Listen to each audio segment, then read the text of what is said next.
Welcome to the Boneyard with Steve Robertson. As always, I am your good friend and host, Steve Robertson, here on the magnificent Monday edition of the Yard. Hope things are well with you wherever you are today.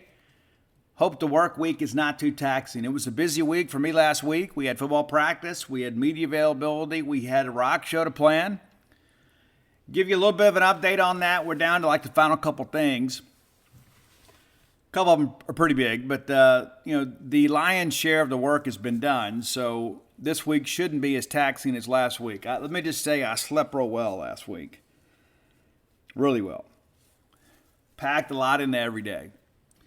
A couple more things to do, and then we'll be done. We'll just be waiting on the show. For those of you that are unfamiliar, got a show, we're calling it Rock Vegas. Going to take place September 30th at Hobie's on Main. That's the old State Palace Theater. We're going to pack that place out. We're going to raise some money for Mississippi State's NIL efforts.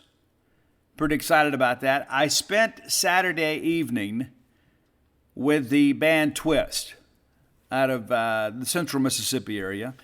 Ryan and Lewis from Four Way Stop met me at the show. And we had a good chance to hang out with those guys and meet them, spend some time. I was very impressed with the band. They've only played a handful of shows. Chance to see them rehearse earlier in the day, kind of interact with them. They're young guys, got a lot of talent. Joey, that guitar player, is, I think, going to be a star. Really like the band. The crowd really responds well to them.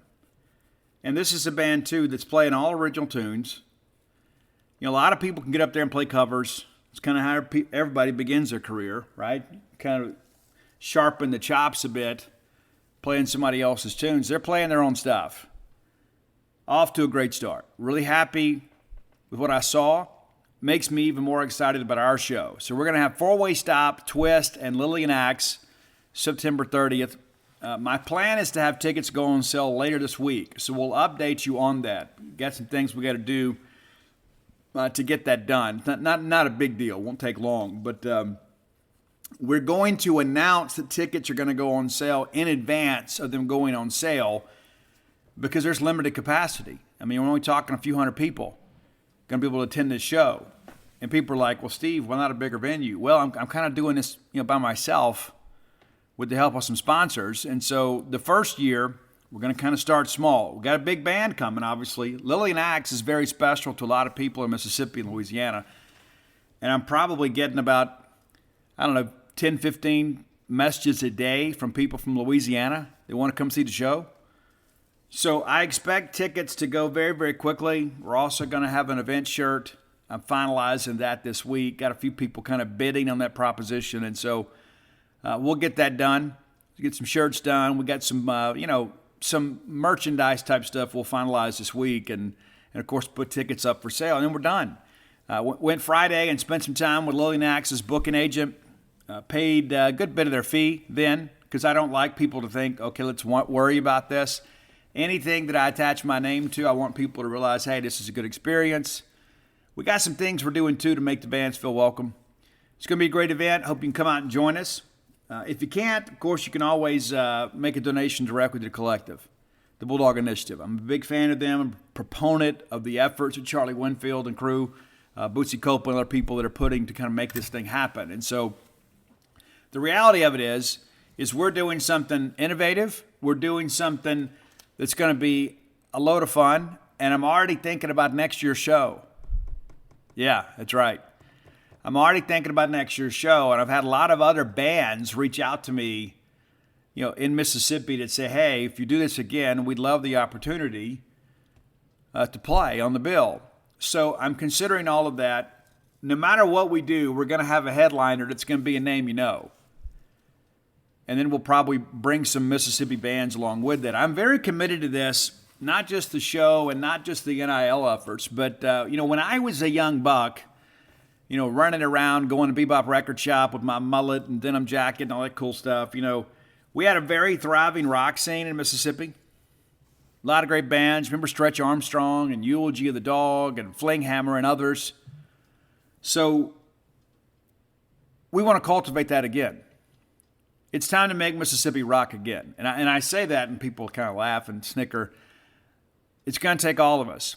Now, many of us, our kids are kind of aging out. What I mean by that is they're going off to college and stuff, and you don't have to stay at home as much. You need a night out. Why not go be a kid again and kind of whip what's left of your hair around to some songs you grew up with? Now, Lillian Axe, brand new album dropped from Friday, From Womb to Tomb. If you don't have it, go check it out. Matter of fact, I'm doing a contest on my Facebook page. Already been several entrants. All you got to do, go to my Facebook page and post a screenshot to prove that you've downloaded Lillian Axe's new album, From Womb to Tomb, and you are automatically entered into a free drawing to get a Rock Vegas shirt. How cool is that? That's all you got to do. You're already getting the killer tunes. Download the album, post a screenshot on my personal Facebook page. There's already a thread. Don't go start your own post. There's already a thread. And post your screenshot. You got a chance to win a free shirt just because I'm helping out my friends. One of the most amazing things happened in my life. Got a text last week, my buddy Brian, who is closely affiliated with Lillian Axe, part of the Lillian family, and they thanked me in the liner notes of the album. It's never happened to me in my lifetime. Not even my own band. But here we go. So exciting times, and again, I feel really good about where we are. This time last week, I was, matter of fact, closing a deal on the venue and met with Hobie. Want to push some business Hobie's way, too. Hobie's our friend. Hobie is very committed to Mississippi State. Of course, very much on the baseball side, probably where he's best known. So we want to get a good crowd together at a historic venue. The State Palace Theater has hosted some incredible bands over the years. This will be Lillian Axe's first time played in Starkville, Mississippi. Hopefully not the last time, but the first time. Those guys have been around since 1983 and have never played a date in Starkville, Mississippi. So we're going to make that happen. I'm excited about it. You should be as well. We'll continue to promote it here on the show. But once tickets go on sale, they're going to go quickly. I'm telling you that now just because of the traffic that I'm getting on social media from people about tickets. So we'll give you some advance notice and be prepared. I'm hoping to get it all set up by Friday. So maybe tickets can go sell on Friday. I'll have an update on Wednesday's show. Be watching on my social media accounts. We'll push it out there.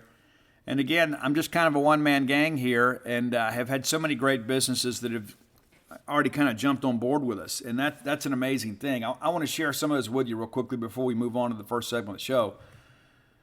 Campus Bookmark, of course, is with us. Discount Building Materials of Starkville are here. Security Technology Supply there in Central Mississippi. William Wells Auto and Tire Repair here in Starkville. Portico, our great friends at Portico. Kerry Pennebaker, everybody there. They're involved, doing a great job for us. So I share that because I think it's important to understand there are a lot of people in your community that are a part of this. Big River Rental out of Canton, Mississippi, my original hometown. I was born in Canton. They're involved in this too. And so I want to make sure that you are aware of all these people that are committed to making sure you have a good time too, but also assisting in the betterment of Mississippi State athletics. We'll add some more sponsors too. We'll have some banners and things like that. And again, there's a lot of stuff that goes on to pull these things together, but we pretty much got it all done. We're almost there. Almost there. I would say by Wednesday's show, we'll have everything done except for paying the last fee, and we'll do that later this week. So I got to get all this stuff done before football season starts, and that's what we want to talk about next. Before we do, let's thank our friends at Bulldog Burger Company. I love Bulldog Burger Company more than a friend, and maybe you do too.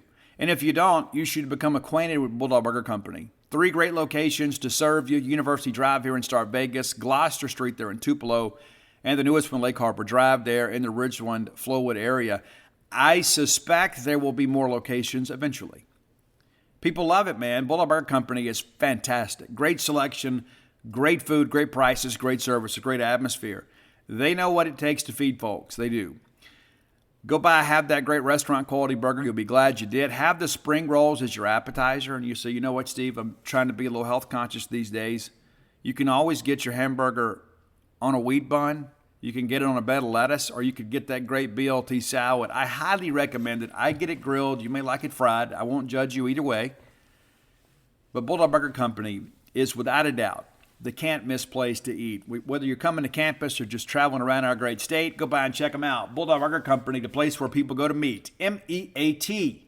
All right, thanks to our friend Dave Murray. We've got a little more detailed accounting of the Saturday scrimmage. I want to thank David for doing that, and we made this a free piece. If you want to go get more of the details, you can. But here we go. Basically a play-by-play here. Number 1 defense versus number 2 offense. Of course, that's Sawyer Robertson under center there. That drive ends with a touchdown catch from Rufus Harvey. It was a bust in coverage, which is pretty rare, especially with the top defense.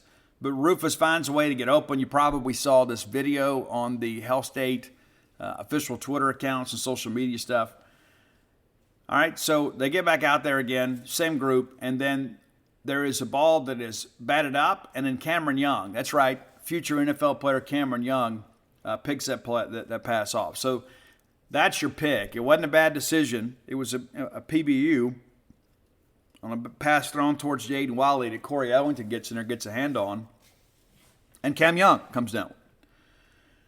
A little bit later, there's a 35-yard field goal kicked by Massimo Biscardi. And listen, I get the concern about this. This has kind of been a maybe unfairly maligned thing. I understand nobody wants to have the nightmare of last year. These guys have been really good in practice. Didn't have a great first scrimmage, had a good second scrimmage. I'm talking about your specialist. All right, next drive is number 1 offense versus number 2 defense. This also ends in a touchdown. Rufus Harvey again. Touchdown catch from Will Rogers. 8 yards there in the red zone. A little bit later, another red zone series, rushing touchdown for Dylan Johnson. And then Massimo Biscardi connects on a 40-yard field goal. I think he is going to be your 40-yard and in guy, and that Rabin will be your kickoff guy and probably your long field goal guy. You got a right footer, you got a left footer. Kind of whatever we want, I guess. All right, next drive. Touchdown complete to Xavier Thomas. That's a young guy right there. This is the number 3s, by the way. Third offense versus third defense. Xavier Thomas, a guy we expect big things from. Pulls in a 22-yard touchdown pass. All right, another drive stalls out. And then Ben Rabin attempts a 35-yard field goal and misses. So it wasn't all aces for the kickers. All right, a little bit later, we have another 1 defense versus number 2 offense. Sawyer Robertson comes out, and he is getting a lot of reps right now. And that's not because he's expected to start. We just got to get him ready. We know what Will Rogers can do. So a couple penalties here. This drive ends. Again, Rufus Harvey again. Best day of his life, right? Touchdown to Rufus Harvey. Rufus has had a really good camp.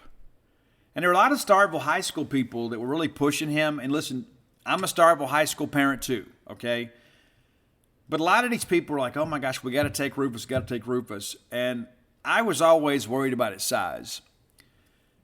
But it's clear those people were right. That's not to say that Rufus is going to be our primary receiver, but this guy clearly is an SEC player.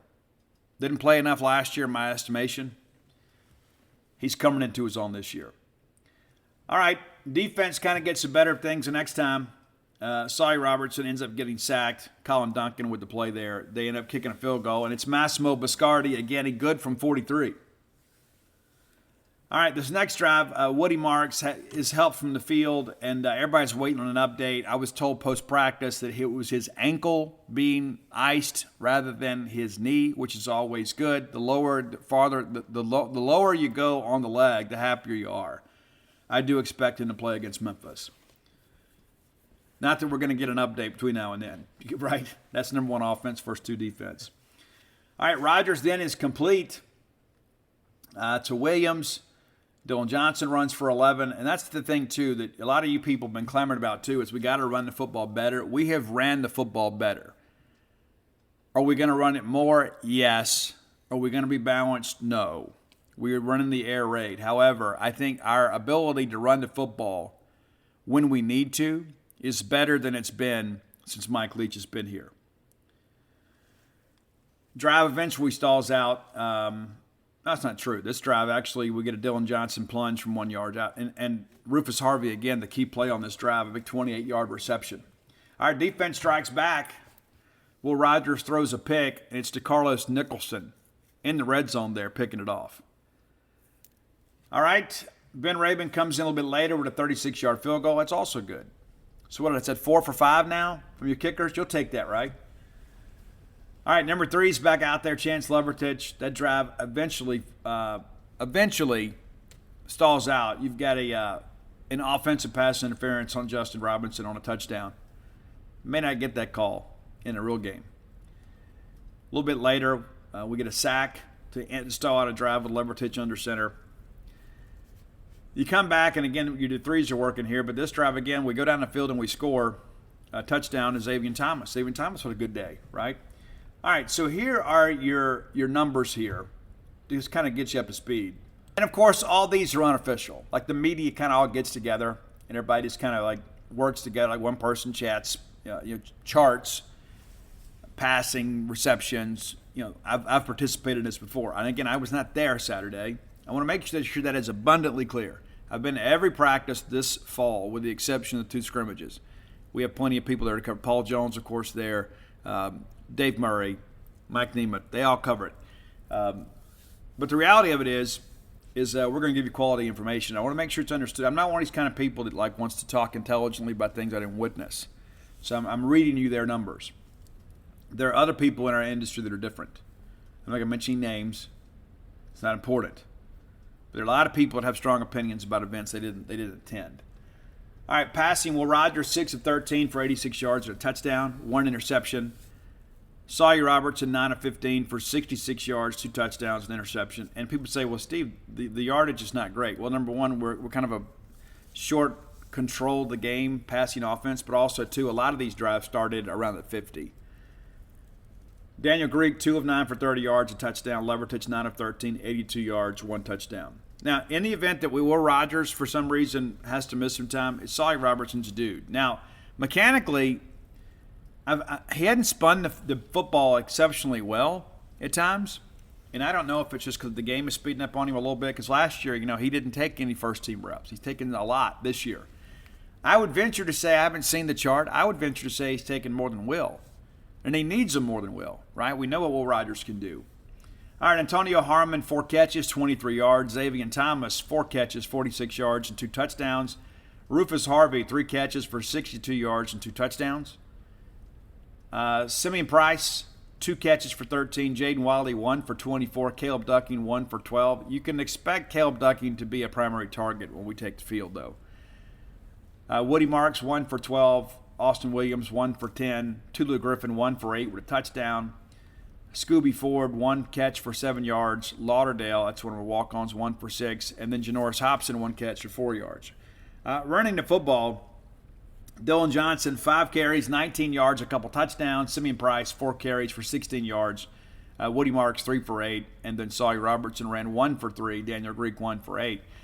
So we're averaging about 4 yards a carry when it's all said and done, when you put it all together. Our field goal kicking, we did go, let's say we went 5 for 6. We had walk-on kicker go 1 for 2. So Biscardi is 3 for 3. Rabin's 1 for 1. And then Kennedy's 1 for 2. That doesn't match our, I'm kind of doing this on the fly. That doesn't match what we posted in our chart. So either Rabin missed 1 or maybe Kennedy kind of escaped being tagged in the drive chart there. But either way, Massimo's going to be kicking most of your field goal attempts, and he's 3 for 3. That's why you went out and got that guy. All right, Murray also notes that on kickoffs, it was Ben Rabin and then Massimo Biscardi. That's what we expect. Rabin to be the kickoff specialist and the long field goal attempter, and then Biscardi would be just in case.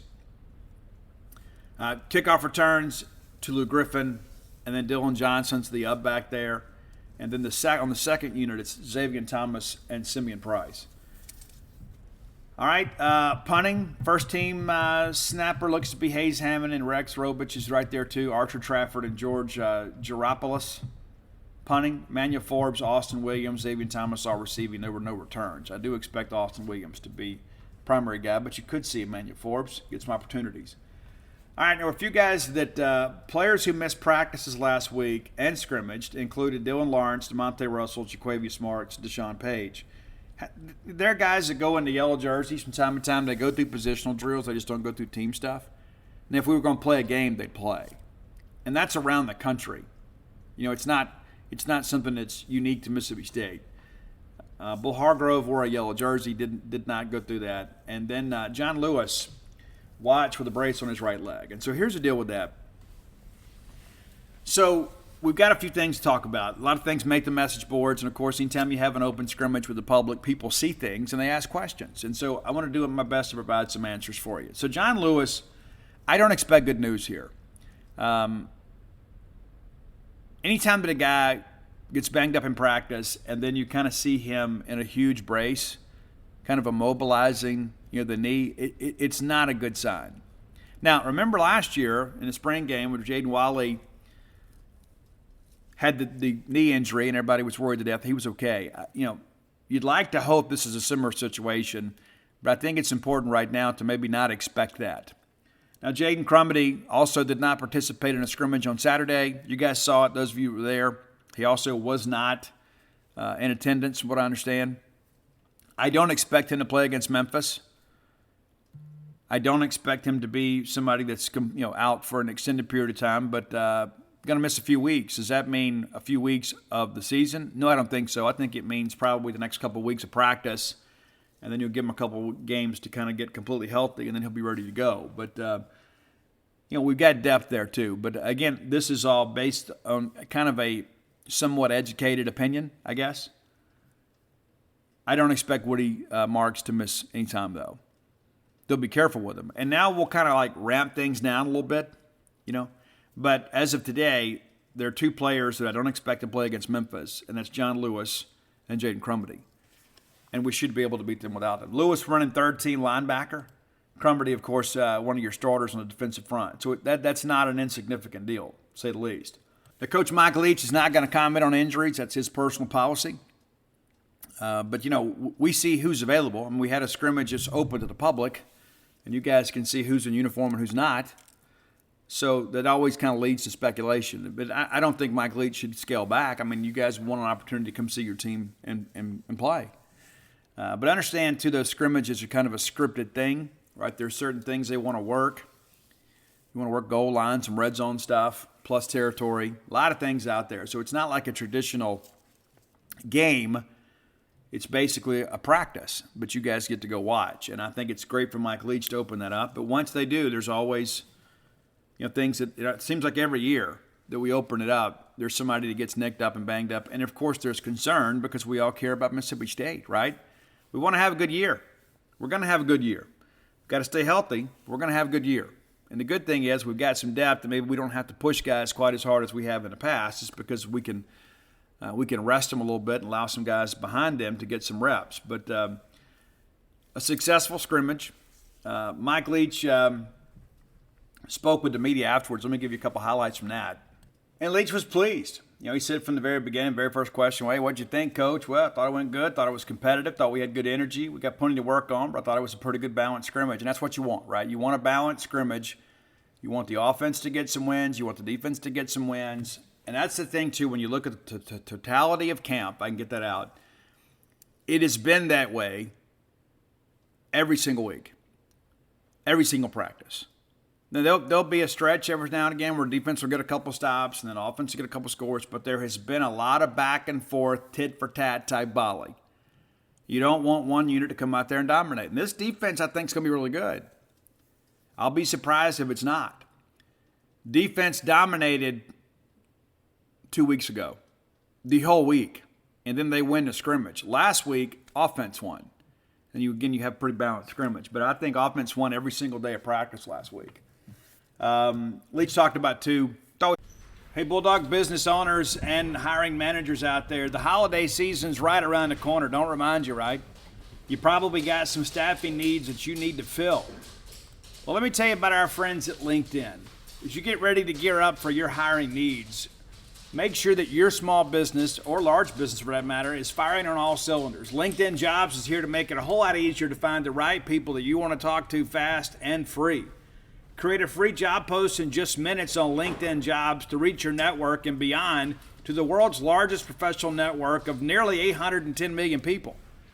Add your job and the purple hashtag hiring frame to your LinkedIn profile to spread the word that you're hiring, and you can find people within your network to help fill your needs. Simple tools like screening questions make it easy to focus on candidates with just the right skill set and experience to maximize your hiring potential. It's why small businesses rate LinkedIn Jobs #1 in delivering quality applicants versus their leading competitors. LinkedIn Jobs helps you find the candidates you want to talk to faster than ever. Did you know that every week nearly 40 million job seekers visit LinkedIn? Maybe it's time that you gave it a try. Post your job for free at linkedin.com/boneyard. That's linked, linkedin.com/boneyard. Terms and conditions may apply. When you bundle your renters and auto insurance with Progressive, you could save money, but it doesn't cover any terrible memories living rent-free in your head. Hey, just wanted to remind you of that time your kicker missed the extra point and lost the game. Even though he'd literally never missed an extra point, he chose this playoff game to miss. Yeah, I just noticed you hadn't thought about that in a bit. Wouldn't want you to miss, thinking about it.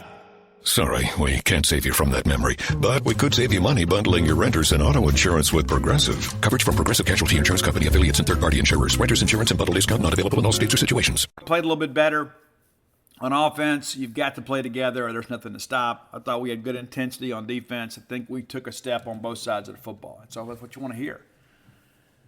What'd you think of your quarterbacks, Coach? I thought they were decent. Their good plays were good. We did a pretty good job of spreading out the bad plays. That's always good, too. You don't want to compound that.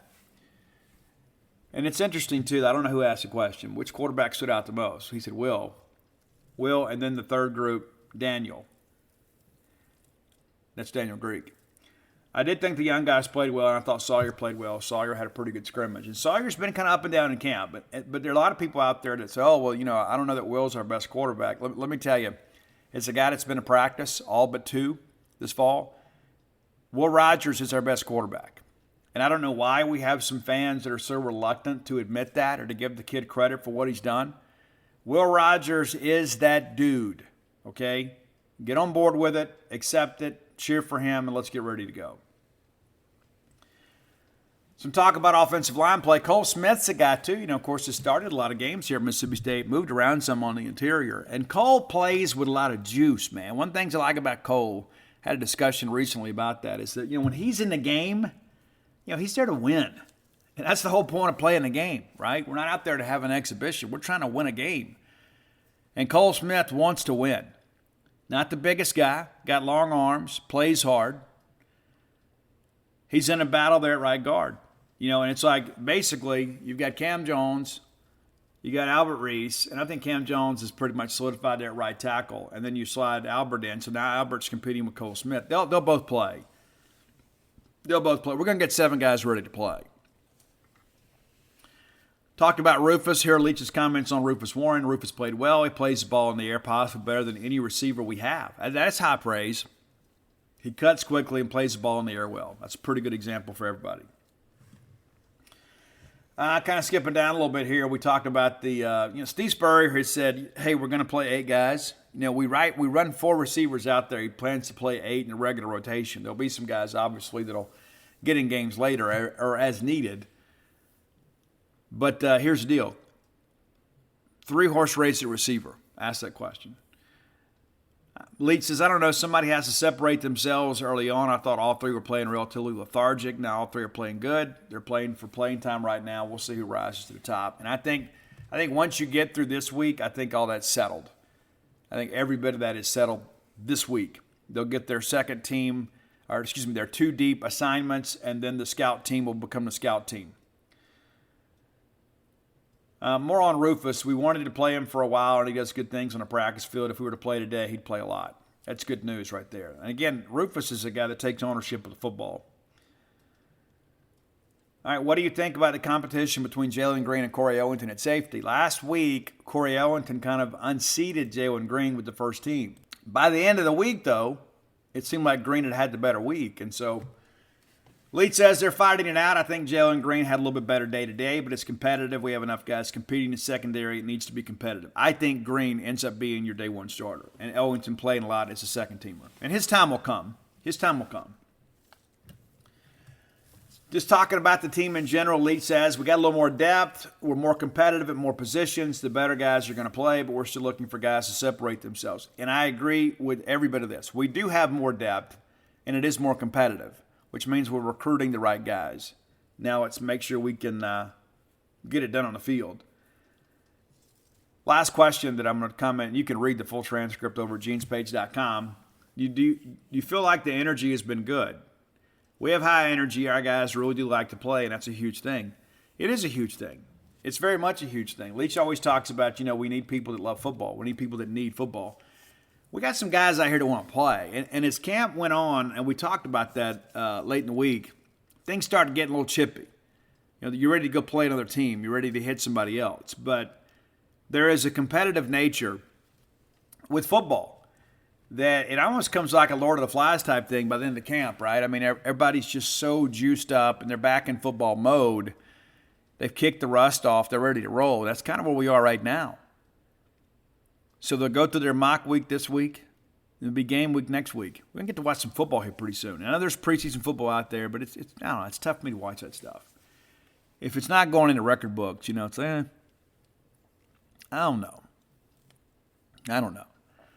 Love college football better anyway. But the reality of it is we're there. We're there. I mean, think about this. This time next week, we're going to have a Mike Leach coaching presser there at the stadium, preview in Memphis. And then it's amazing how life moves so quickly once we get into the season. Life comes at you fast, right? You got to plan your tailgates. You got to find out who's got tickets and who doesn't. So might as well get ready for the grind. So, gentlemen and some ladies, let me go ahead and encourage you now. Whatever honey-do stuff you have put off all summer, you need to get it done this week, because you don't want that hanging over your head. You don't want to hear about it when you're having to load the car and everything else. Oh, you didn't do this, and you promised me you're going to do that. Take care of it this week. Make everybody's life and your family less stressful. Go ahead and get it done. You'll feel better having had it done. I got things around here I need to get done too. Because when the season starts, I'm just not going to have time to kind of give a date to it. Because for us, we go, Leach on Monday, offense on Tuesday, defense on Wednesday. Next thing you know, maybe we're covering a junior college game or a high school game, and then we're traveling to a venue somewhere. So things happen quickly, and I'm sure your life feels the same way. And not to mention, you're going to want to watch those Thursday night games. Probably want to go see your local high school play a game. Maybe you got kids playing. Maybe kids are in the band or cheerleaders, whatever.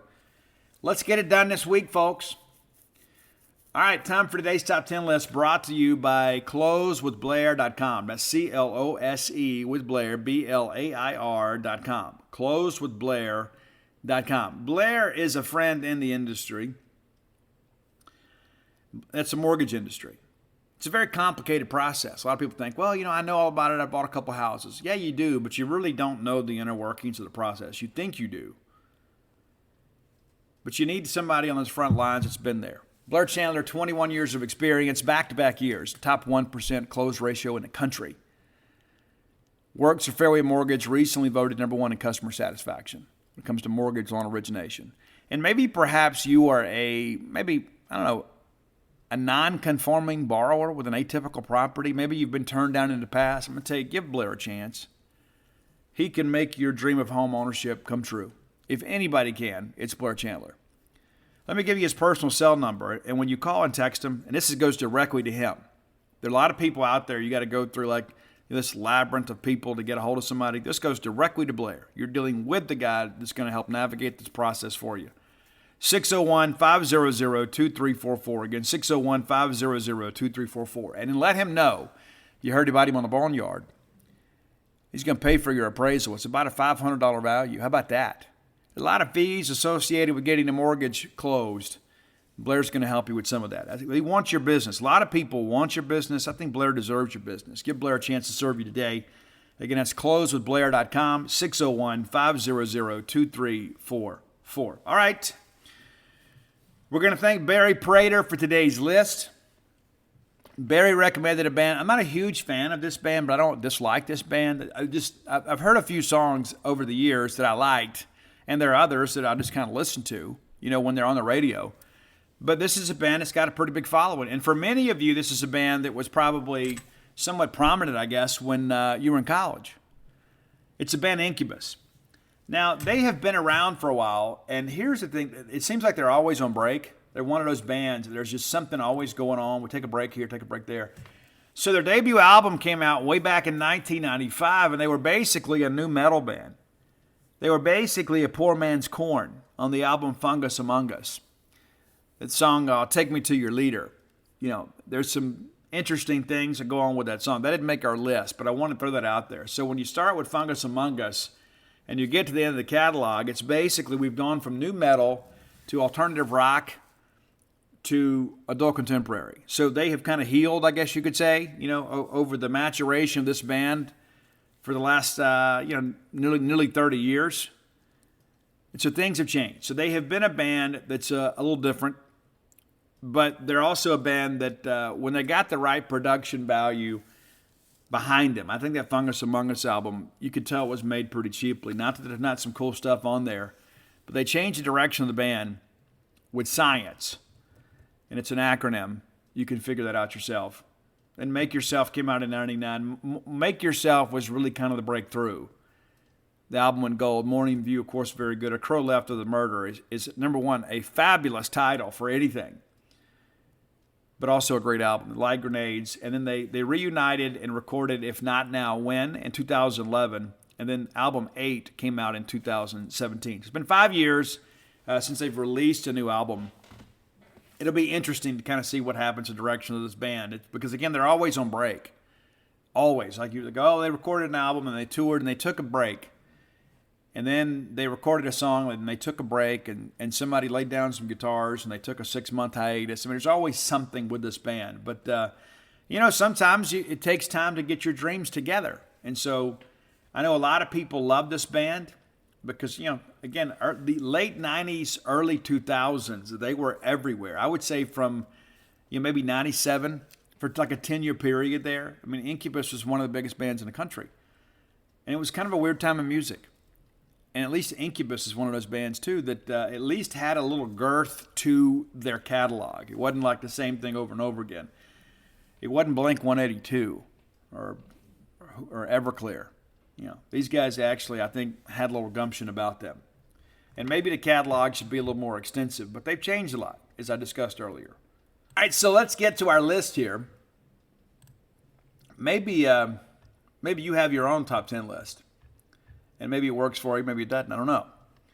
But these are my favorite Incubus songs. And some of these, I'll be honest with you, when I did a little research, I had to kind of go back and look at a couple things again.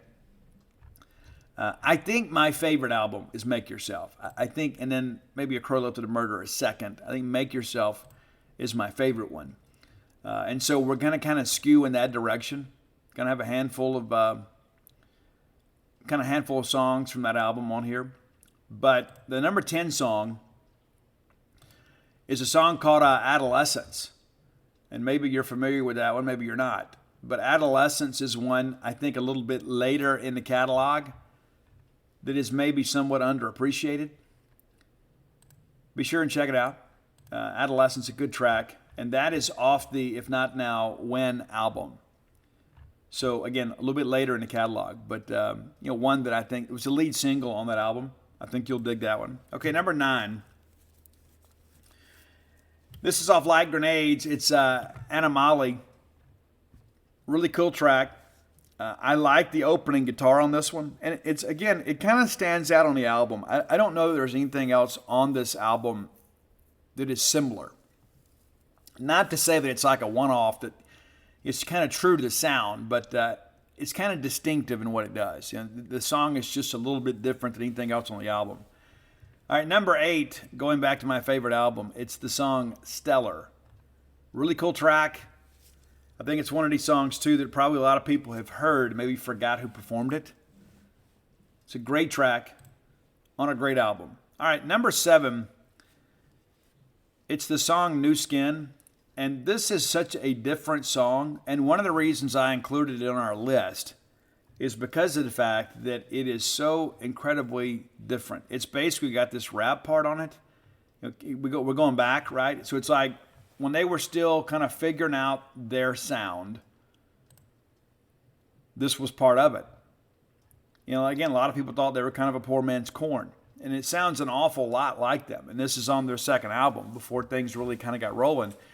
But there's this like rap part, and then there is just this incredible alternative rock vibe. The guitar on this, again, is very, very good.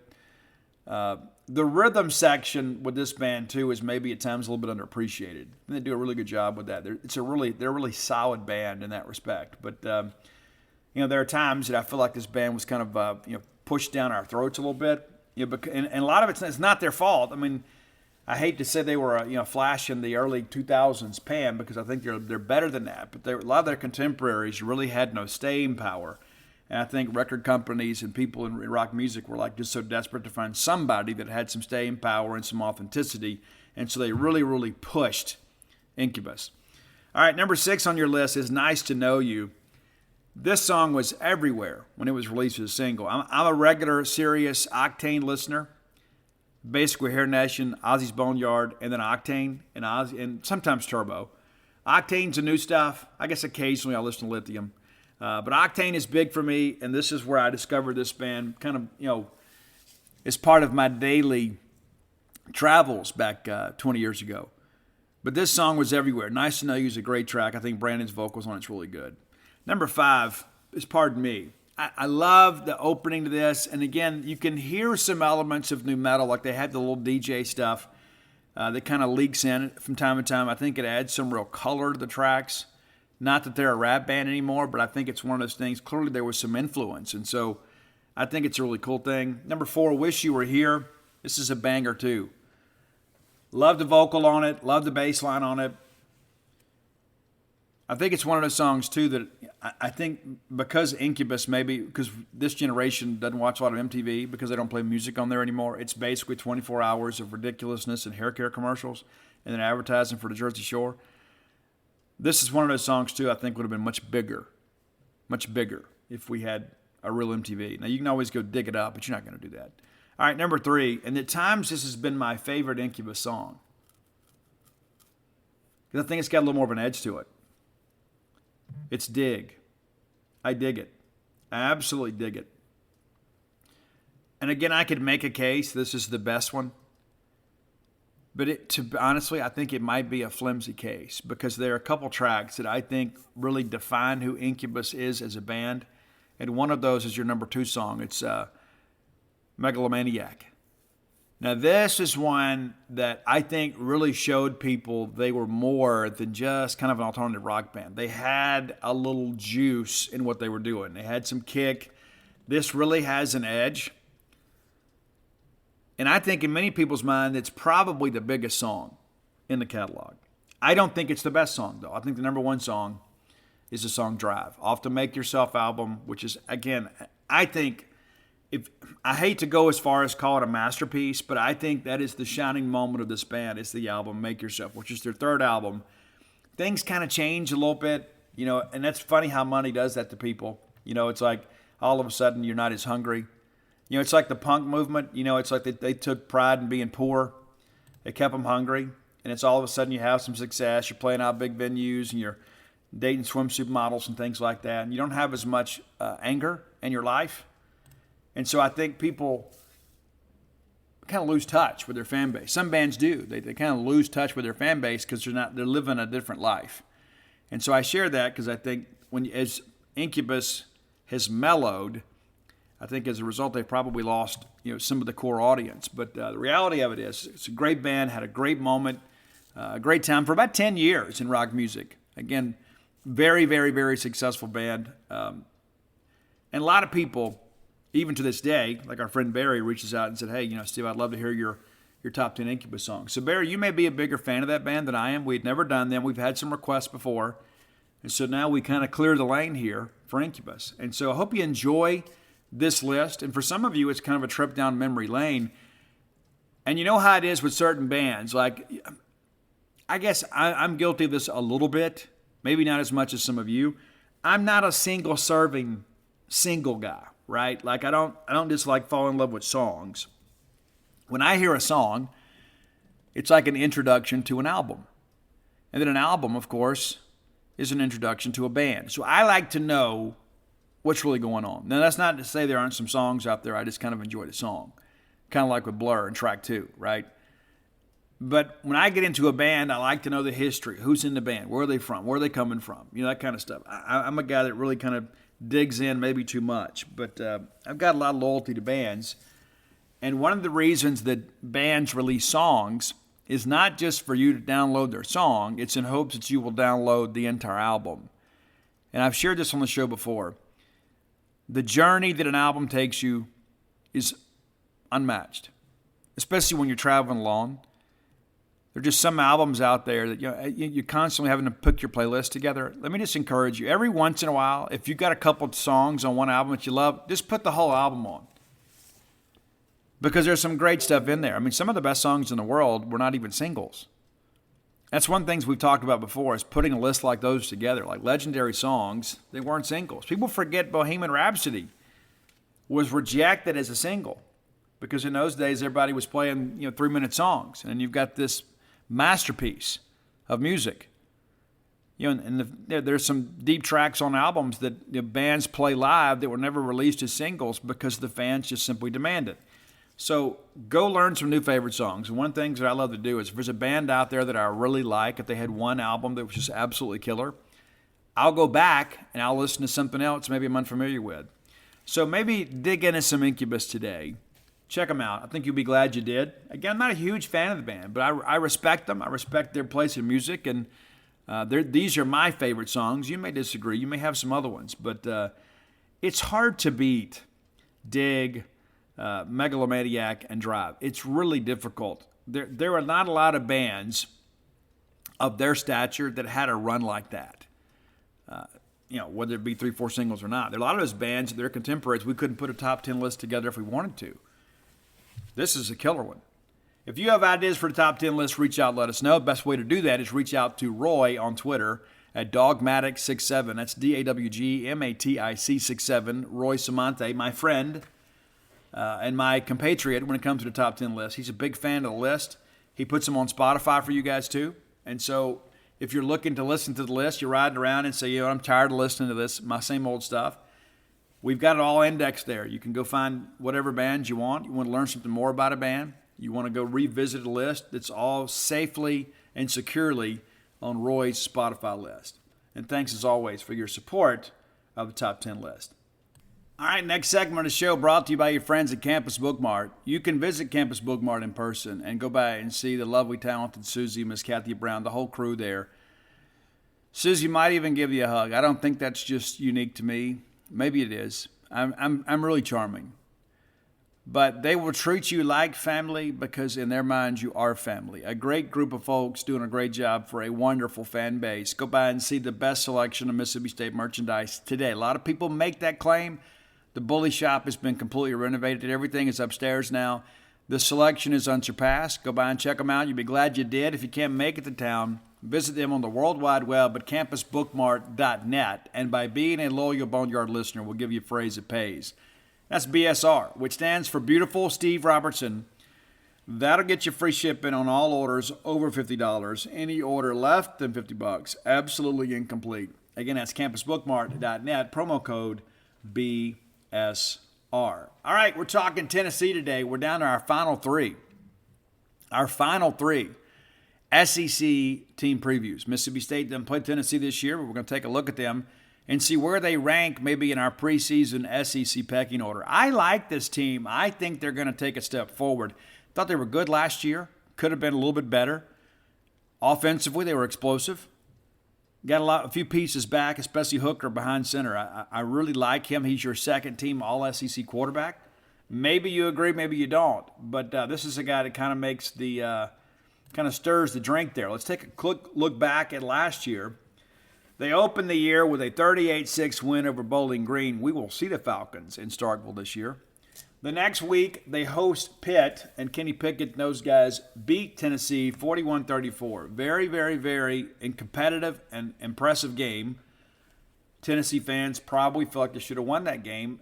Pitt kind of got things going in that game. The next week, they blast Tennessee Tech 56-0. So again, offensively, you see they're putting some big numbers up here. Well, that ended the next week. They went to the Swamp. One of the highlights of the year for a pretty mediocre Florida team. Florida wins that game 38-14. So it's 2-2 for the Volunteers after the first month of the 2021 season. The next week they go on the road, and I really thought Missouri had a chance to get them. And again, we talked extensively about how Missouri's defense has been challenged in the years since Barry Odom has been gone. Tennessee rolls up 62 points, and they win 62-24 going away. The next week in Neyland Stadium, they take care of South Carolina 45-20. So again, you see through 6 games offensively, in 5 of them, they've been outstanding. Ty Grantham gave them some trouble there at the Swamp, but by and large are putting up big numbers. The next week, in a big game for both teams, Ole Miss gets the better of them 31-26. And you remember Tennessee had to kind of get hot late to make this game a little more competitive.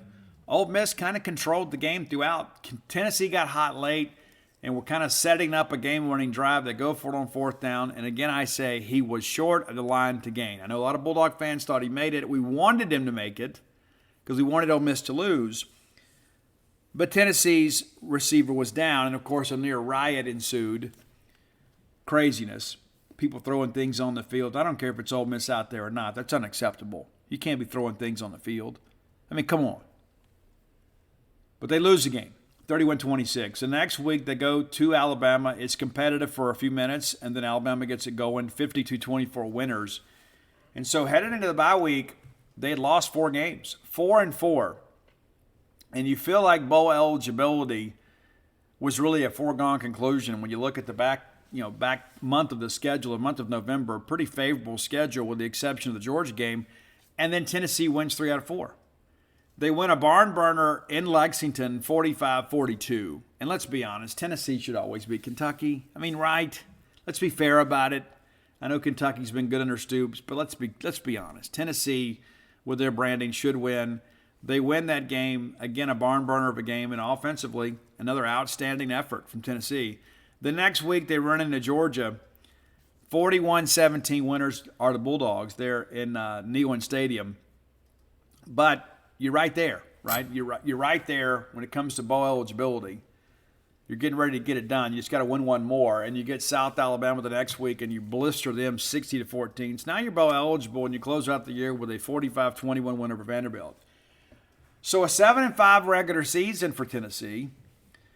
It didn't sound too impressive, but when you go back and look at some of these games, I mean, it's like, they're right there in the thick of things, and they lose 2 games by 1 score. That's the Pitt game and the Ole Miss game. One scoring drive there and perhaps a 2-point conversion or extra point. It's a different game. So while they went 7-5 with a little better production, they could have gone 9-3. I think they're that caliber team this year. Now they lose to Purdue 48-45. Pretty crazy game. You remember that one? That's in Nissan Stadium, Music City Bowl. And Purdue wins it. And congratulations to those guys. An impressive game. And we all watched it. It was like we were afraid for the game to end. It was so incredibly entertaining. And I think Tennessee, again, benefits from that kind of moving forward. You start thinking now, okay, well, what do they have back? A lot. They have a lot back this year. I think that's a big part of things when you begin to think about how this all shakes out. When you have a returning quarterback, your chances of you taking a step forward are usually pretty good, as long as you've got some skill around him and you can protect him. And Tennessee should always kind of be in that situation. I think you look at their branding and the fact that Josh Heupel's been able to put some things together for them. It's outstanding. Think about that. Now, what's going to happen now with this NCAA case? That's something that's going to kind of hover over their heads. I don't know when they'll get their, they got their notice of allegations, but when do they get their day in court and get their sanctions? I'm not sure of the timeline, but that's something that'll be on their minds, I'm sure. And I think it's pretty safe to say they'll likely get a bowl ban. Does it apply to this year? I don't know. We'll see. But the reality of it is Tennessee's got some pretty serious allegations. Now, the flip side of it is they discovered these things themselves. They investigated it. They took corrective action, got rid of everybody involved. And a lot of people are expecting Tennessee to get much lighter sanctions than maybe we all expected when Jeremy Pruitt was fired. When Pruitt was fired, everybody's like, well, you can't, fire your way out of an NCAA case. But I think what we're going to see is it's going to come in somewhat lighter than people expect. All right, let's take a quick look at kind of what they've got coming back. Josh Heupel, of course, probably got that job because of that NCAA case, honestly. And Heupel's a guy, too, that's done some great things offensively as a head coach, but there were a lot of people maybe scared to give him the big Power 5 opportunity. Well, he's gotten it, and I think they take a step forward this year. Now, I can't promise you what next year looks like, but this year I think this should be a very talented team. Of course, Hendon Hooker is back. Wide receiver Cedric Tillman is an outstanding player, and nobody really knew what to expect last year. This is an offense that scored nearly 40 points a game. I suspect they'll be that or better this year. The thing about Hooker, too, is he's that guy, too. He's so athletic that if he tucks it and goes, it could be a big play. Tillman, 1,081 yards last year receiving. That's a proven guy. That's a proven guy that kind of came out of nowhere last year. Jaylen Hyatt's a guy that had 21 catches a year ago. They're expecting him to kind of take the next step forward. Of course, Javante Payton's gone. Big West Jones is gone. Both of those guys somewhat connected to Mississippi State. So where do the young guys factor in? You got a couple transfer guys in there, too. Brew McCoy's a guy that could be a guy. So we'll see. Running game, Jabari Small was good last year.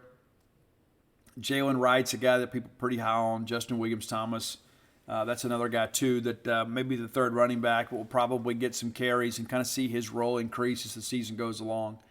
This is an offensive line last year. It's pretty good. They had some moments, of course, when they got behind in games and you start getting into these track meets and things broke down a little bit at times. But the reality of it is it should be a really good group. But they're going to return 4 guys with a lot of SEC experience. Defensively, they had some good moments. Other times they didn't. But the reality of it is that they ought to have some athletes out there in that front 7.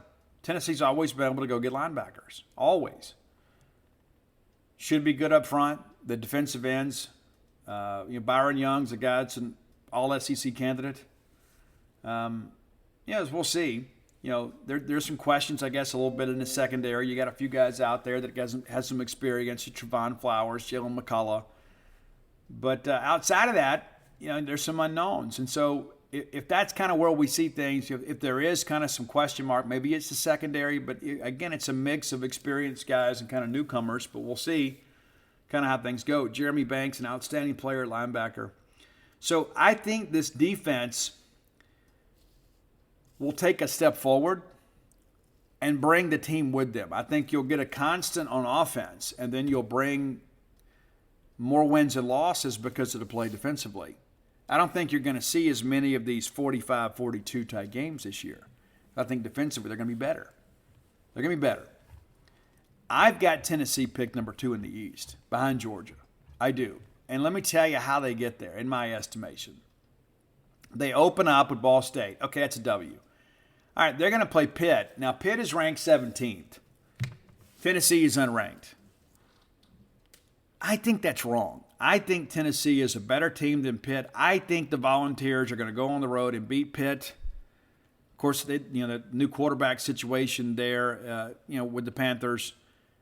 I like Tennessee to win that game. The next week, it's the Akron Zips, one of the funnest names in all of college athletics, the Akron Zips. The next week, they host Florida. That could be a huge early game for Tennessee. Huge early game for Tennessee. I suspect Tennessee wins the game. I think Florida is going to run the football or attempt to run the football, and I think Tennessee's game plan will be able to put the game in the hands of the Florida Gator quarterback, Richardson, and make him beat them throwing the football. I don't know that they can. They get a week off. They go to LSU. I got them winning that game too. I got them winning that game. I see the Florida game as a bit of a toss-up, and Florida and LSU both are kind of a toss-up. I just think, at that midway point in the season, I think that LSU-Tennessee game could be a marquee game for both teams. And I think when you look at LSU, you begin to kind of ask yourself, it's like with all they've lost and all the changeover and the coaching change and, the culture and that kind of stuff, how do things kind of move? Tennessee is going to score some points. And that LSU secondary saw a lot of defections last year. Yes, they got Joe Fouché and they got Greg Brooks from Arkansas. So they're not devoid of talent back there, but it's going to be interesting. Communication-wise, when the route concepts that Heupel has kind of dialed up, when they begin to stress you down the field, is OSU going to be a hold up? So as I call it today, I got Tennessee winning both of those games, but there is a real good chance they could lose one of those two. Those are two real toss-ups, one at home, one on the road, and it's tough to go play at Death Valley. Entertaining game for sure. The next week, they'll host Alabama. That's a loss. That's not a hot take, is it? Kind of always happens that way. UT Martin the next week, that's a dub. No point in talking about that one. Kentucky returns to Knoxville the next weekend. I like Tennessee. I do. I like Tennessee. I know Kentucky's going to have a balanced offense, but I think Tennessee is going to exploit that Kentucky secondary, which is going to be, I would say, in the bottom half of the conference. A lot of moving pieces like there. They weren't great in the secondary last year, and then they went out and tried to hit the transfer portal hard, and I just don't know how much it's going to matter. The next week they're at Georgia. That's a loss. I just think Georgia, from a talent differential standpoint, is just too far ahead. And so that's two losses for those guys. And then again, you've got a very favorable end of the November schedule. Missouri comes to Knoxville. That's a win. They go to South Carolina. You know my thoughts on South Carolina. I think they'll be good. I just can't see them. I don't think they have the talent to beat Tennessee. Now, by the time we pick this game in season, Spencer Rattler may completely change my perception of South Carolina. As of today, I don't even have them in a bowl game. Now, by the time this game is played, I may feel completely different. And then the Vols close out at Vanderbilt. So you start running the numbers here, and you feel like, okay, it should be, at worst, a 3-1 September. Could be 4-0. And then it's a kind of a difficult October in some respects. But I think they'll navigate that, probably drop one game and then probably drop a game. So let's just say on the safe side, I got them going 9-3, getting 2 games better. I think that's a big part of things. And so I like this Tennessee team. I like the athleticism of this defense. I think they're a team that we're going to look at the end of the year and feel like, you know what, hey, kind of glad we didn't play these guys. All right, final segment of the show brought to you by Portico. I love Portico. I've told you guys before. If I was moving to Starkville now, I would move to Portico. I would. It'd be easy for me to do. I'd be happy there. I'd be close to the Mississippi State campus, 1.1 miles away. Wouldn't have to deal with all the traffic on 12, when I get ready to go to the ball game or something. It'd be great to be that close. And then, my friends, on their way to the game, hey, I'll come by and see you. Or after the game, we'll come by, hey, State's got a noon game or a 11 a.m. game. When we're done, we can go watch football at Steve's house. How cool would that be? My kids could come stay with me and be right there by campus. They can come stay with me now, but I'm out here in the sticks. Maybe you've thought about moving to Starkville. Perhaps now's the time for you. I encourage you to give Portico your interest and maybe speak to our friend Brooks Bryan. That's a guy that knows a thing or two about wearing the maroon and white. And say, Brooks, we've been thinking about just kind of getting some information. That's what he's there for. Okay, it's no commitments, right? You just call to get information. And I can promise you somebody within your family is ready to move to Starkville. They are. When you're living life where you are and you're thinking, you know what, I'd love to be able to go to Starkville full time. Well, now you can. Make your dream a reality. Give Brooks Bryan a call today at 601-416-8075. Again, no obligation. You're just calling to get information.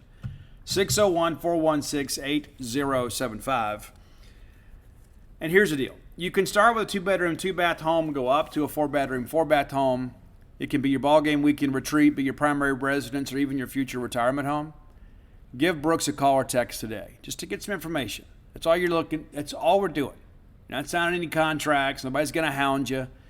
It's always been your dream to be here and be a Starkvillian. Come on and be a part of it. Make Portico your next move. Okay, let's take some time to talk some baseball, kind of in honor of Brooks Bryan. Okay, so we expect the fall baseball roster to be released, I don't know, a few days from now. It's not here yet. There's going to be some changes, okay? I'm going to run it down for you real quick here. Okay, Casey Hunt is back. That's big news, right? Jess Davis is not. R.J. Yeager is not. Aaron Downs is. Cameron James, of course, now a member of the Rays organization. Brandon Smith, we're hearing he's not coming back. We haven't officially started fall practice yet, so we could always, I guess, change his mind. But we're hearing Brandon Smith, at this point, not expected to be a part of it. Drew McGowan, I've heard that he may just go to school, but I haven't confirmed that yet. And, of course, things change. Drew May said, let me get one more shot. So until we get that fall roster, we don't know for sure. Pico Khan is back. Revy Higgins is gone. Kellum Clark is back. Davis Metch, transfer portal. Matt Corder, also gone, transfer portal. Cade Smith is back. Cole Cheatham is back. Stone Simmons is back, but we don't expect him to pitch for some time. He could pitch maybe late in the year this year, maybe, I don't know, March, April maybe, and that's maybe pushing it. It's going to just depend on how soon he recovers. Very extensive surgery for him last year. So, yeah, he's still on the team, but you probably shouldn't expect him to pitch in the first half of the season at the very least. Jack Walker is gone. Logan Tanner, of course, now a professional baseball player. Luke Hancock is back. Love that. Love having the hammer back, not just for his power and his loyalty to Mississippi State, but his leadership. Landon Sims, of course, now a pro baseball player. Slade offered back after a huge summer. Huge. Need that to translate to the SEC field. Gray Bain has now gone too. He's transferred. Jackson Fristow, now a professional baseball player in the New York Yankees organization. Taylor Montiel also transferred. Andrew Walling, also gone. Von Sievert is back. Tanner Leggett has exhausted his eligibility. Parker Stinnett is back, and we hope that Parker rounds back into 100% health. He could help us. Brad Cumbus, of course, now a Colorado Rocky. Preston Johnson also has signed a pro contract. Braelyn Skinner has transferred to Memphis. I love Braelyn Skinner. Wish him the absolute best. He will always hold a special place in our hearts here at Mississippi State. Didn't get to play an awful lot, but he was part of some big moments. I'll never forget that home run he hit against LSU. Man, what a shot that thing proved to be. Bryce Chance is back, and that's a name maybe you don't know very well. That's a guy that had a pretty good summer, too. Mikey Tepper, now a member of the Liberty Flames baseball organization. Bradley Wilson's also gone. Lane Forsythe is back. Hunter Hines is back. Cam Tuller has moved on. Drew Talley has moved on. Brooks Auger is another that is back, but also rehabilitating from season-ending surgery. So you're going to have a lot of new players. And a lot of those guys are already here, of course. And so kind of understand as we kind of move forward here, you're going to need to probably buy a program when you come in because there are going to be some names out there. We're going to cover baseball really extensively like we always do. We'll do our best to kind of get you familiar, but it's going to be a much different looking team than what we had last year. Kellum Clark is the only returning outfielder you look at and say, okay, I know him. Brad Cumbus is gone. Of course, center field was kind of a carousel last year, right?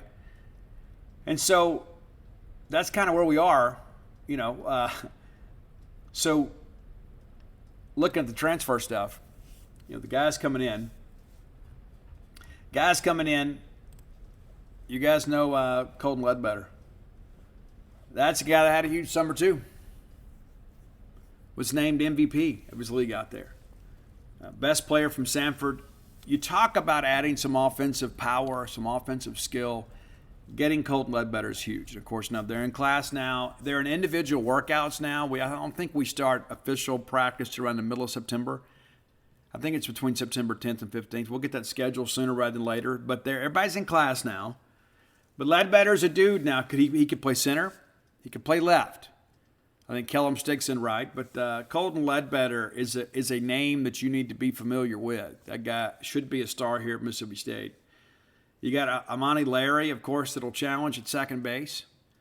Going to be interesting to kind of see how that shakes out to be because you went out and signed Nate Chester, too, out of JUCO ranks. So you've got some other infielders there. Will Hull, of course, transfers in from Duke, and that's a guy, not a great offensive player, but has been a really good defensive player. Is he a late-game defensive adjustment? Is he a guy that maybe gives you some depth at third base? We'll kind of see. And then you get Kiner Hyzak from VCU. He's a guy that played shortstop. I think he'll challenge at third base, but he could also be a left fielder. He's athletic enough. He can play all over. So you start thinking about this outfield. Hyzak in left, that's a double-digit home run guy. Ledbetter in center, that's a double-digit home run guy. Kellum Clark in right, that's a double-digit home run guy. Luke Hancock has shown the ability to hit double-digit home runs. Didn't do it last year, but could certainly can. And, of course, old wins in this league. Amani Larry is a guy that's got double-digit home run potential. Lane Forsythe doesn't. Okay, let's just be honest about that. That's just not his game. And then you look at Slade Alford, and another guy that's got potential double-digit home run potential. And so you start running down the list here. Offensively, this team has a chance to be really good.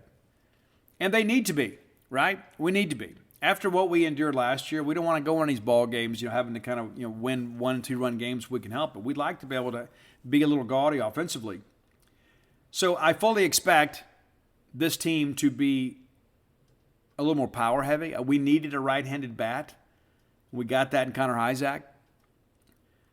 You got a ton of new arms coming in. What is it, 16?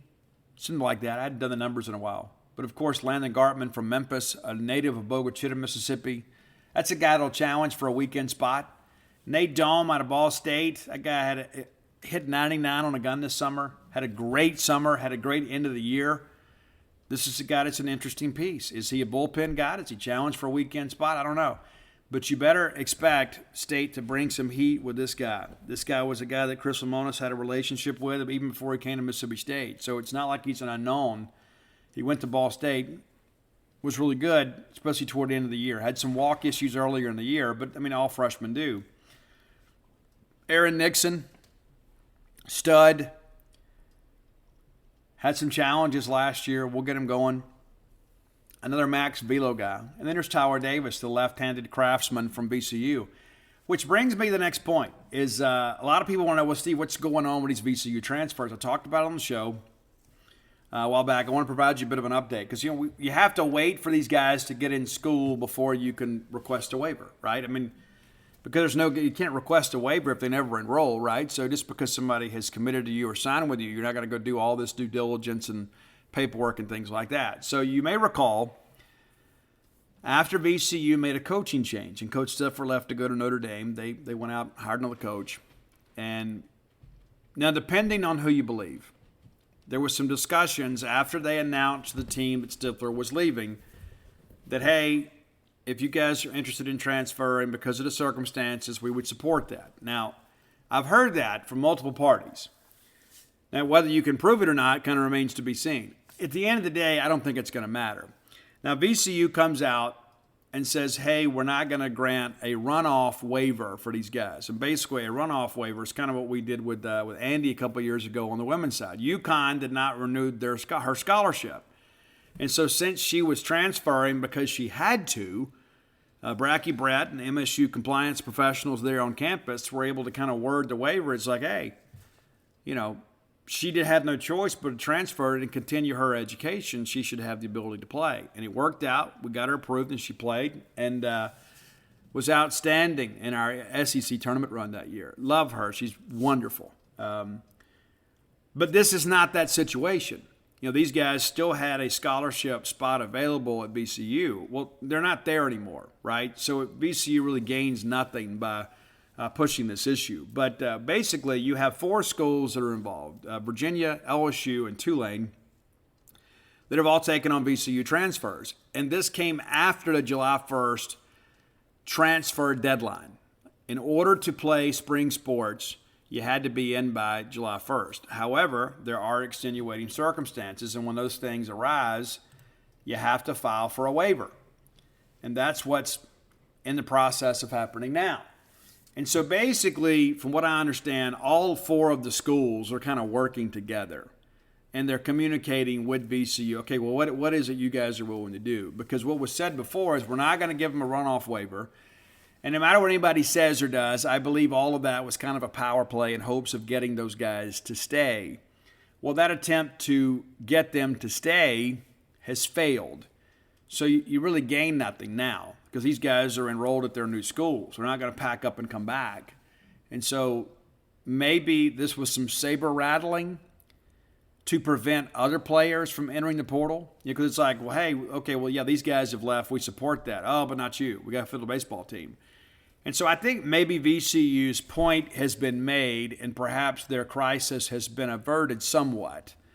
So I fully expect Tyler Davis and Connor Isaac to be in a Mississippi State uniform this year. I expect them to be eligible to play. I'm optimistic that this is going to work out. Now, here's the deal. Everybody's got to agree, right? I mean, we don't need Tulane or Virginia or LSU to agree with us. But as long as State and VCU agree, then you promote this this legislative relief waiver.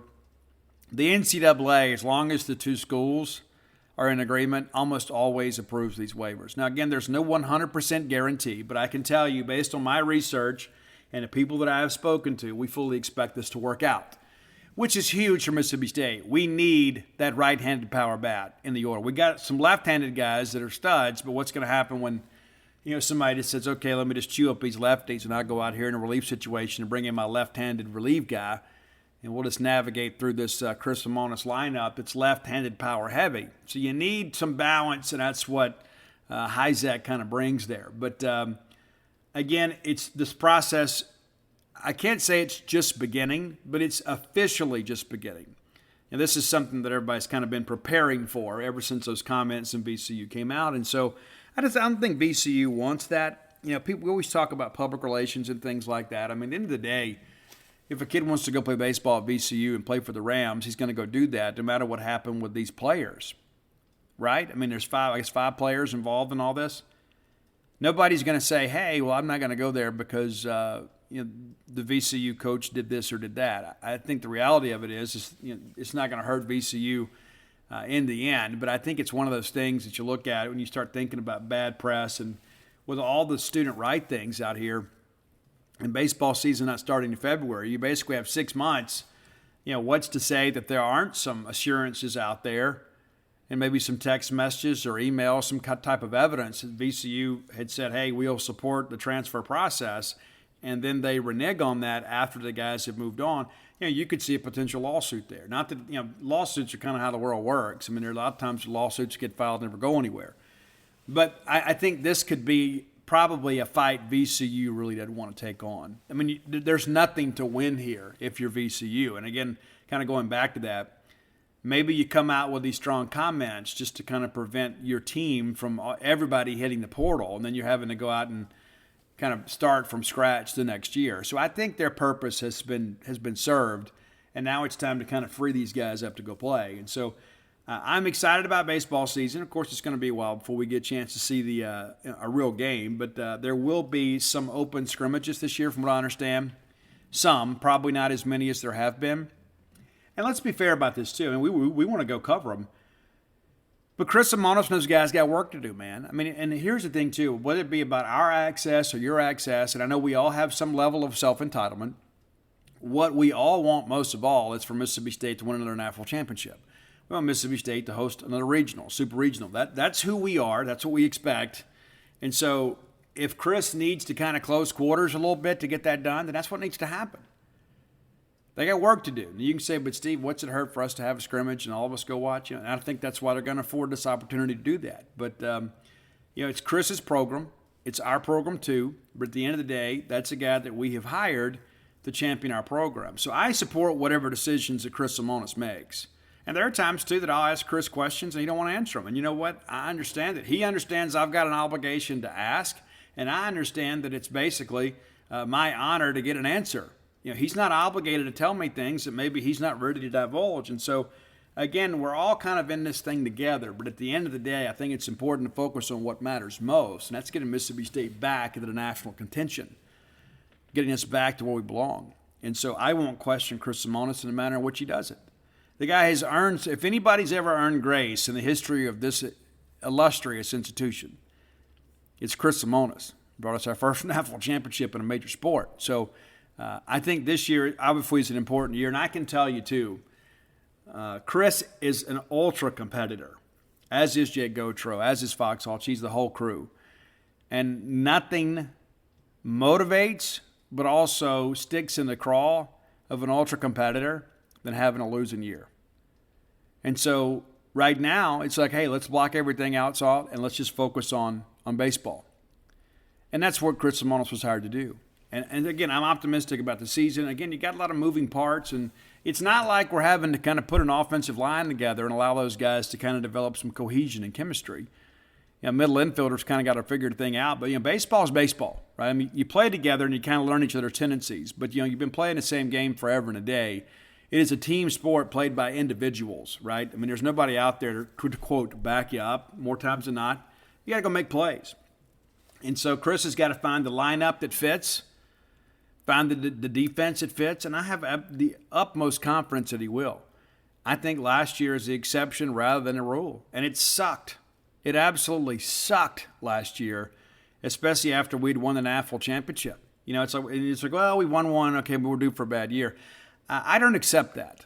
And I don't think you should either. I mean, here's the thing, too. It really doesn't matter what we accept. But it's like, I'm not going to excuse last year and say, well, it was a little easier to take because we'd won it the year before.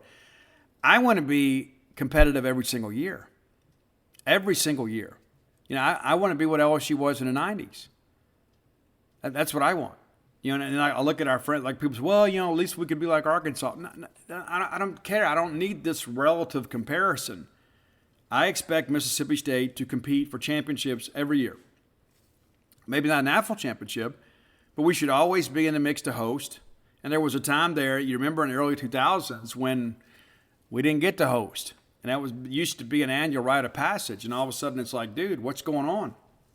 I think sometimes we forget from whence we've came. And I get asked about the history of Mississippi State baseball all the time. And I can tell you last year is one of the most painful years that I can remember. Now, not just because of the fact that we lost, because we had some potential, but also, too, you had these injuries, and it's like nobody's fault. There's nobody to blame. It's almost like, well, the baseball gods are getting even with us. And I have some people that message me, and sometimes the negativity from some people, sometimes it makes me want to scream. I can assure you our business depends on Mississippi State's success. Nobody wants them to win more than we do. You know, we got to eat. We got kids who got put through college. But the reality of it is that we all have a shared stake in Mississippi State athletics. We all want the same things. And I believe when you look at this baseball team, at the end of the year, I think you're going to be happy with this team. I think they're going to be an exciting team. And, of course, there's a lot of newcomers, right? So you got to work through that and kind of get settled in. But, you know, we're Mississippi State. We recruited at a high level. It's not like we just went and, you know, stood out there on move-in day and said, hey, you like a ball player, why don't you come out to practice? We don't have to do that. Those things are important to understand. Mississippi State is one of those teams that always has the ability to go out and secure good players. You got a great team, got a great fan base, and the most amazing stadium in the history of college baseball. We're back. We're going to be back. I know everybody's like, oh, Steve, I just don't know. I think once you see this team on the field, I think we're all going to feel a bit better. I mean, the potential for this team is really off the charts. You know, we just kind of figure some things out, obviously, and we're going to have some big scheduling things. That'll be announced pretty soon, too. You know, of course, anytime that you play in the SEC, it's always going to be awfully interesting. Always going to be awfully interesting. And I think we owe Kentucky a trip. I think that's right. I think we owe Kentucky a trip. And, Georgia, I think we're complete with them. I think we're done with Vandy for a while. I don't remember that for sure.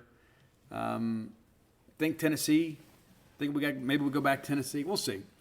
But it's going to be interesting. It always is. We're Mississippi State. I'm excited to see the schedule, excited to see the fall roster. We'll update that fall roster once we have it.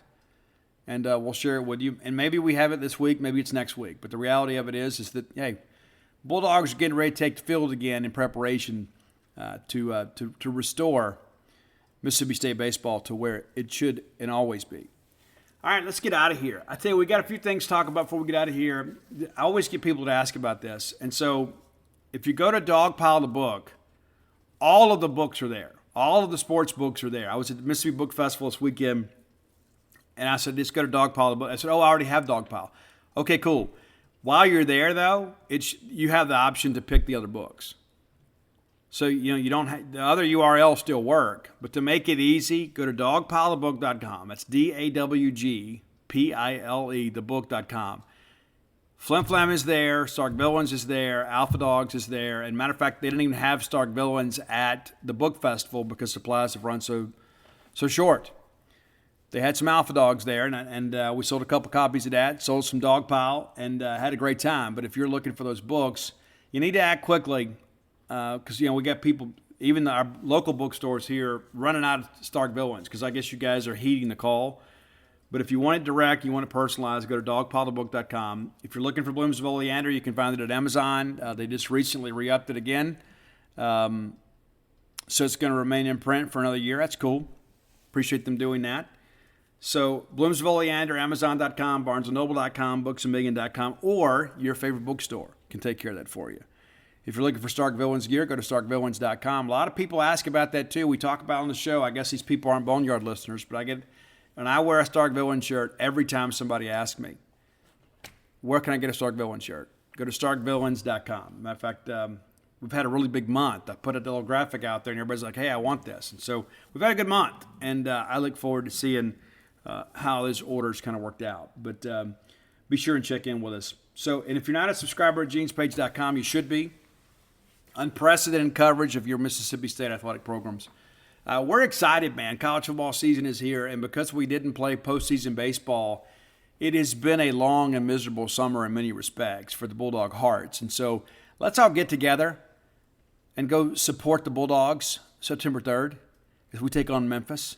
I'm looking forward to previewing that game. And so next week we'll have a chance to talk about Memphis and kind of look at what they're doing and what their coaches are saying. I can promise you nobody in Starkville has forgotten about what happened last year. Nobody has forgotten about that. On offense, on defense, the coaches, the cleaning staff, the support staff, the administration, the student workers, the people that mopped the locker room, the people on the vending crew that served dinner. Nobody has forgotten that game. Of this, I can assure you, not guessing, your Bulldogs are going to be ready to play. I hope that you're there to cheer for them. Turn out. I know it's going to be warm. It's going to be a night game, right? Maybe get you a Stark Villains gear. Get you a Stark Villains tee. We're at the ball game. I look forward to seeing you guys there. It's so much fun when you guys come to town. Even though I have to kind of stick to the surface streets to kind of navigate my way around town, I like it when you guys come. It always starts probably like 10 o'clock on Friday. We start seeing this increase in traffic, and by the time the afternoon is there, there's so many of you that are already here, running back and forth to Walmart, getting your tailgating supplies, kind of get going. It brings some real energy to the city, and I appreciate you guys spending money here. My friends run these businesses. My friends are employed by these businesses. They're your friends too, and so I appreciate you guys spending some money in Starkville. And a reminder, September 30th, be here before we know it.